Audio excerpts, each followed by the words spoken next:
Hi, welcome back to another episode of Relatively Damaged Live. My name is Angela, and next to me over here today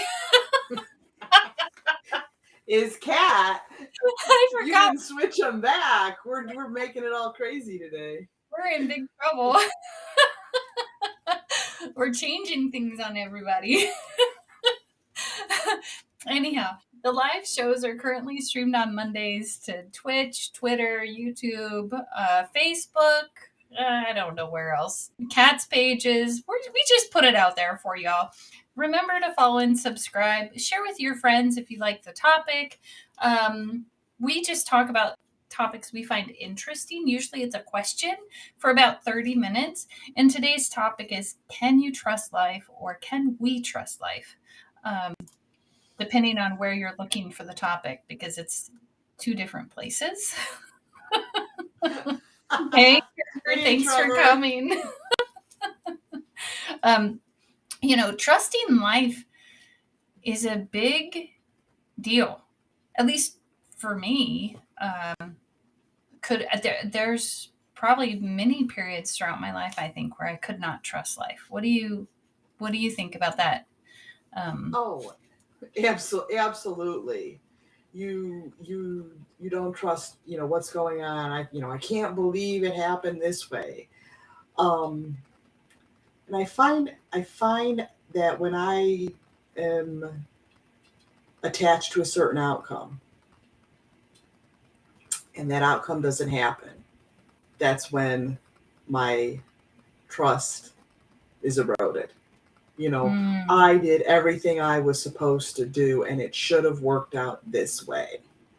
So almost like you become a victim of life. Yeah. And I think, I'm finding a lot of its mindset. I know I've spoken about this on the show before, but this just came to my head as a great thing. There was a job that I really wanted. I went to school. I had studied this. It was the perfect job for me, taking what I already knew and being able to do training and development. That's what I studied. And so I already knew all the library stuff backwards and forwards. And so I would be training an entire area. There was maybe about 100 libraries. So I'd go to them and provide training for all these libraries. And I thought this was the perfect job for me. I had all the qualifications. I had the experience. I had the education. I went in for the interview. They called me back for a second interview. And I didn't get the job. And they told me honestly, we didn't think we'd find a qualified candidate outside of the system. And it was a very hard choice. But we have this internal candidate. That's hard. Yeah, it was really hard. So I say all this to find out about 5 years later, because of budget cuts, that entire section was cut, and I would have been without a job. Wow. That's always fascinating. In that moment, though, you were probably not trusting that this was the right thing because it was so disappointing. Right. Exactly. And I come to see later, that was the thing. So I was able to stay where I was at. I was able to change some of the parameters of my job to make it more fulfilling, use some of that training and development in there to do that. Keep my pension, keep my insurance, and retire early. So it was like, sometimes we don't see that. But for me, that's just such an example of how life works out the way it's supposed to do. Trusting life. And I like what Trevor said, well, trust God. And in the sense, that's that spirituality that you have to have that comes in. Like, yes, it will be okay. Yeah, and I think in some ways, too, like Gina Lake says in one of her books, to heal, we must find ways to trust in life's goodness. So like in that moment, or in moments where I haven't trusted life, I couldn't even begin to see that there was potential, even a potential for goodness for that part of the journey, or that it was leading me to a better place. I just believed that I was, you know, um, the victim. Why I didn't get a certain job or why I didn't get a promotion, and then not only just not getting it, but then being bitter about it. And then it's like there's this decision that happened inside of me where I decided then not to trust life. Like there was no possible way. Like life was against me. And Mm-hmm. I couldn't even, I couldn't believe in God. I couldn't believe that there was any possible way that anything was going to be good. And I think in some ways, maybe I attracted that toward myself, right? Like I manifested that because that's exactly what I was looking for, how I was wronged. Mm. That kind of reminds me of a quote. I think the person is Madeline Langle, and it talks about basically, um, this is God saying this. I never promised you that there would not be challenges to life. What I did promise was that I would always be there for you.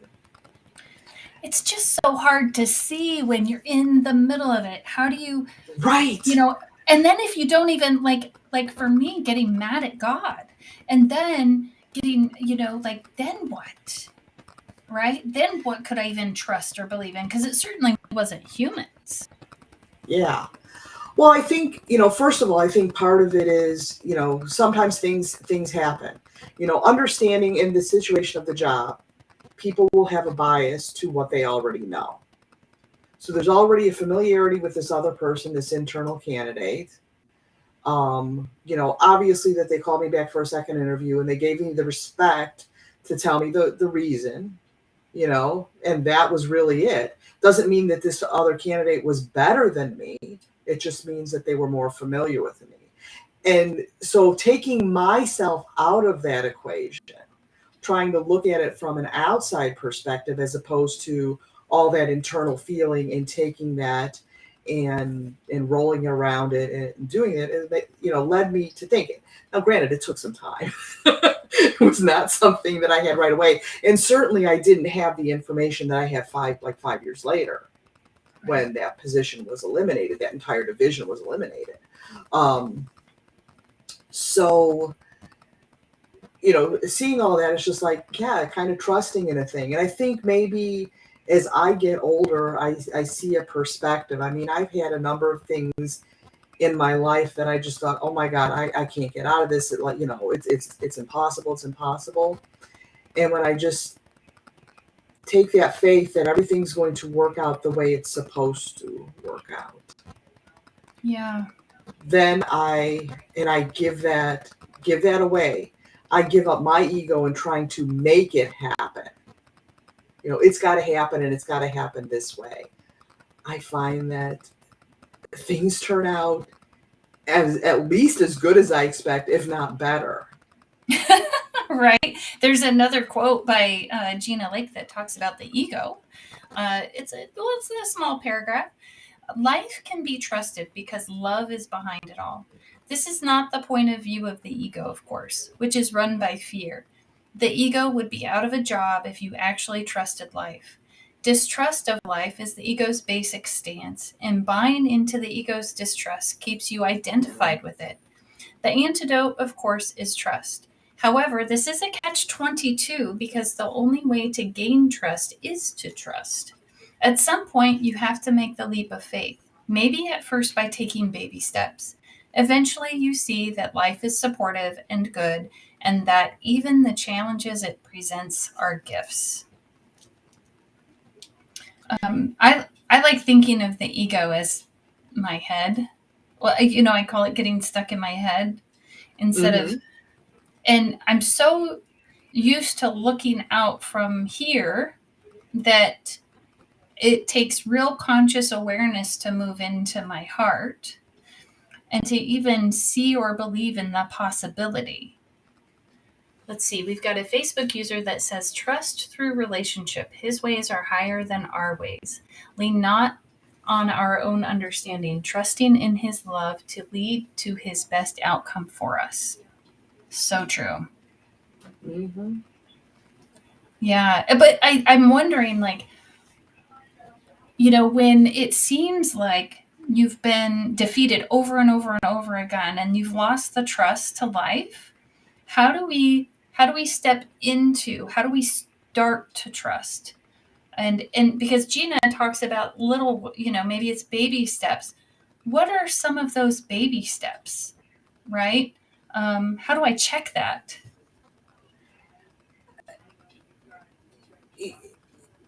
I mean, I think it really starts with our own self, is that mindset. Um, if you take on the role as a victim, oh, poor me, I can't trust life. This isn't going to work out that way. That person treats me badly, so on and so forth. And you have that victimization of life. It's going to be very hard to trust. When I say, okay, I don't know what the outcome is going to be, but I'm going to trust that it will all work out. Mm, So I'm not making it about me. And that requires a discernment in what actions, I may need to take. Obviously, like with a job situation, if you don't get out there and you don't put um what do I want to say? If you don't put your resumes out there, if you don't go to interviews, you're probably not going to get a job. yeah. But if you put yourself out there and you prepare and you do the best that you can, if it is the right situation, it will work out for you. Yeah. I just want to say hello to Sean. He's a friend of mine. So thanks for watching, Sean. Glad to have you here. Thanks for telling me it was you. I appreciate it. um, I'm wondering too, though, if learning to trust also might have something to do with maybe learning to trust myself in those little things. So maybe if I say, I don't know, I'm just maybe going to use diet as a thing. Like, I'm not going to have, I don't know, chips today. And then I follow through and I don't do that in little ways I'm starting to trust myself. And maybe if I can start to trust myself, then maybe I can start looking for that in other people too. Because I think there does come a point in time where it's very difficult to recognize, who can I trust? Well, yeah. And I mean, it's so interesting that you bring that up, because so many of us become involved in relationships with people based on outside qualities. You know, oh, hey, that person is hot, or, No, oh just my kidding. gosh, they like to, oh my God, their life is so exciting. They do all this and that, and you kind of, there's some people who have that magnetism about them in a public sense. And but when you get to know a person deep down, so you might see, I was doing a meditation this morning, and it was talking about the difference between breadth and depth. So the breadth of a person, you see somebody who's living this exciting life, and oh my God, they're the life of the party. You want that. But then when you start to look at what happens after the party's over, Right. is that what I really want?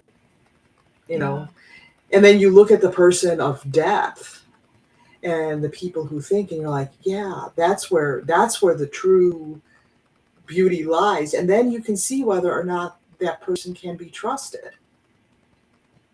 Um, And develop those kinds of relationships. If the yeah. quality you Yeah. look I for is mean, on the outside, I'm you've just already lost. right. Let's see. Trevor says, "Kat, the quality you look for is on the outside. YouTube has already lost. Got it. If the quality you look for is on the outside, YouTube has already lost. Oh my goodness." Well, I think but so how do you find that inside quality, right? That's what I'm talking about. Like I don't think it even became semi clear-ish to me. I'm going to say clearish because I always think, that everything is perfect and there's room for improvement. Of course, um, yeah. the, until maybe even in the last year or two where things would happen and it really felt like free fall. And how do I sit in free fall when things aren't like there's a problem and there's no solution to the problem? And it used to be I thought I could force it. If I just do this, like a very egoic thinking, if I just do this and do this and do this and follow all these very worldly things, then I will find peace and the problem will have been solved, and which is what allows me to find peace. And now with the problem is there and it is so there and prevalent, right? It's still not totally solved. And I'm sitting in this feeling of free fall and I'm recognizing there's nothing I can do. And then somehow I'm still finding joy and love and peace, even though this problem is not completely solved and we have ideas of possible steps. And then those steps, we backtrack on some of those steps where it would be really easy to panic before. And I'm able to go, okay, you know what? I mean, my belief is God or the Tao or, whoever, whatever, right? Anyone believes the one. Maybe I'll start using the one because I think everyone might be able to relate to that. Um, has it. I don't know the plan. I really don't. I wish I did. It would probably make it less stressful, but it's really interesting finding this piece and just okay, what happens next will happen next. It was so foreign to me before that I could even, and I think it was maybe 5 or 6 years ago that I first found the possibility of joy in the midst of a struggle. And when I say that, when I first felt that feeling of joy, what happened was I felt like I was betraying my struggle. And like it was so confusing. And then I was like, well, how come I can't have joy right now? How come I can't trust that this is going to turn out the way that it's supposed to turn out? And then I started asking different questions. And then I think I started to trust that, okay, I can find peace. And Sean says, finding the peace in the eye of the storm through trust. It takes time to get there, though. And I do, maybe those are those baby steps Gina was talking about. Like, oh, I'm betraying my struggle. How dare I? And then recognizing, oh, how come I can't have joy? Well, a very wise person, Angela, told me this to ask myself this question. In spite of what you are feeling and going through are you okay in this moment? Yeah. And I use that tool whenever something is going on. And I'm okay in this moment. And then I just have to take each moment at a time. So I don't go and look at the past. Well, what if I would have done this? What if I would have done that? Things would be different. That's living in the past. I can't change the past. Right. And then if I start thinking, well, oh, the future is going to be so hard. It's, it's so difficult. I got all these things to worry about. Da, da, da, da. I'm future tripping. But if I'm living okay in this moment and I'm doing what I need to be doing in this moment, I can find that joy. I can find that peace in that moment. Now, it sounds all easier said than done because I can tend to go in both directions.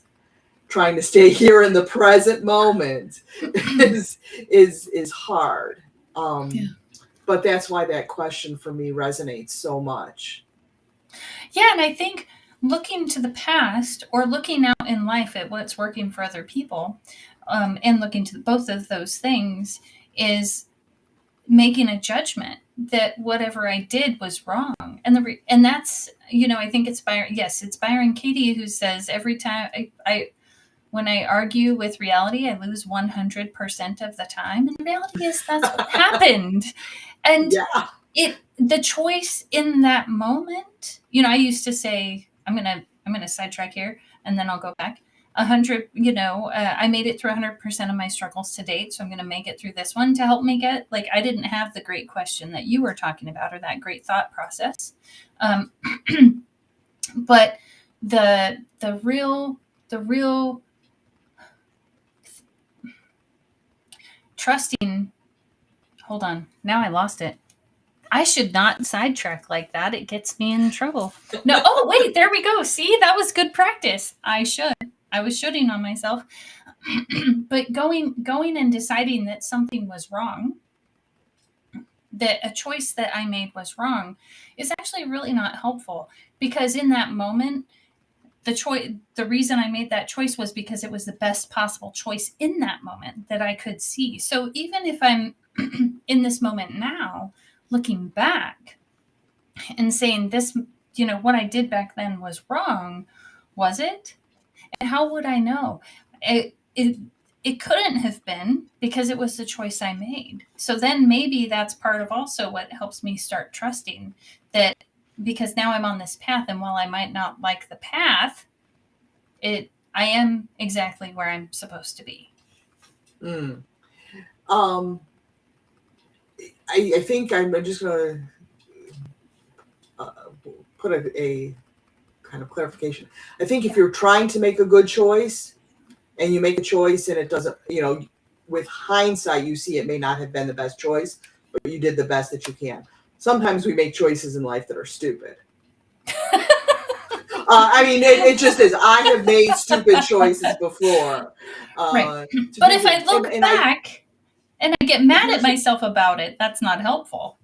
Right. This is what I've always said about choices that I've made that have been stupid. As I said, did I learn from it? What did did I learn from it? What did I learn from it? And I take those and use those in the future to make better decisions. Yeah. So, being older now, I try to make, I try to live my life and making good decisions. When I was young, I made a lot of stupid decisions, impulsive, not thought out. And so, so of course they didn't have the bad outcome. But here's the other thing that actually leads to this point about trusting life, is that we have to take responsibility for the decisions that we make, because those decisions that we make, the people we surround ourselves with, again, if we surround ourselves with those fun people who have no depth, and when the party's over, it's crash and burn time, and we're trying to follow that path, that's the path that we're going to be on. And it's not that you have made that life is out to get you, it's that you've made bad choices. Yeah. In that moment. Right. And I think that's where we learn, though. Right. And of course. I think the other thing that I didn't realize until this thought just popped into my mind is that I'm learning that life is great practice. If I can look at life as practice, there is a lot less pressure on me to do everything perfectly, because I do have that perfectionistic type A personality. I've got to do everything just right, according to the ego. And Sean says, God loves us for who we are, his beloved children, not for what we do or don't do. We are human beings, not human doings. And I think that's a little bit of what I'm talking about, that it's so important to recognize that there's this beauty that lies inside of us. And sometimes we have to borrow that from other people in order to start trusting. And it becomes really hard, I think, for people who have experienced abuse and trauma and things like that, especially emotional abuse, where they can learn to trust, because it comes very much from the ego instead of learning to listen. What is my heart telling me about this person? In this moment, are they trustworthy? And then trusting that inner heart. Right. And to me, that was probably the hardest part. That's the hardest part, until I started to really connect with my heart and be okay with, whew, I'm going to be okay. The one has me. Obviously that choice was made for a reason. I'm going to learn something. I don't know the path. That's okay. There's a plan. I don't know it. That's why I love the show, the mini series, Good Omens. It's on Amazon Prime. Because it talks about the great plan, and the angel and the demon are doing all this stuff, and they start wondering along the way if they're canceling each other out, and then at the very end it's like, but or the angel starts questioning along the way, yeah, so that's God's great plan, but what about God's ineffable plan, which is the undescribable plan, right? Like, ineffable is, I love that word. But yeah, so it's, I think also, that the staying curious and the wondering, what's the purpose of this? And I know we're at about 3 minutes, and I did want to give you guys a gift. I don't know if you had any last minute thoughts, Kat, for today. No, I think you're right on. It's in a sense, it's letting go of that ego, and learning to trust in that way. So I'm going to, I know you've got something special, so I'm going to let you get to it. You're so sweet. So, as some of you may know or remember, I am publishing my book, Poems from a Lost Soul. It's at this point in time scheduled to come out in September. Sean actually has helped with the artwork, and Sean, will you put your website in the chat for everyone, so in case they want to see your beautiful art, they can do that. So I have a poem or a gift. Like I said earlier in the in our discussion today, sometimes we have to borrow that trust or that love from other people. So this poem is called You Love You. Inside my heart is a yearning for everyone to live life. Inside, I really want to pull everyone aside and show them life does not serve up depression, anger, and hate. In fact, it would rather serve trust, honesty, and love. Because our universe is one, because we are all related in one way or another, because I love you, and the universe loves you, and you really love you.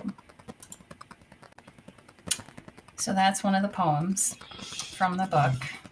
Beautiful. And I'm sharing my love with all of you out there that need it.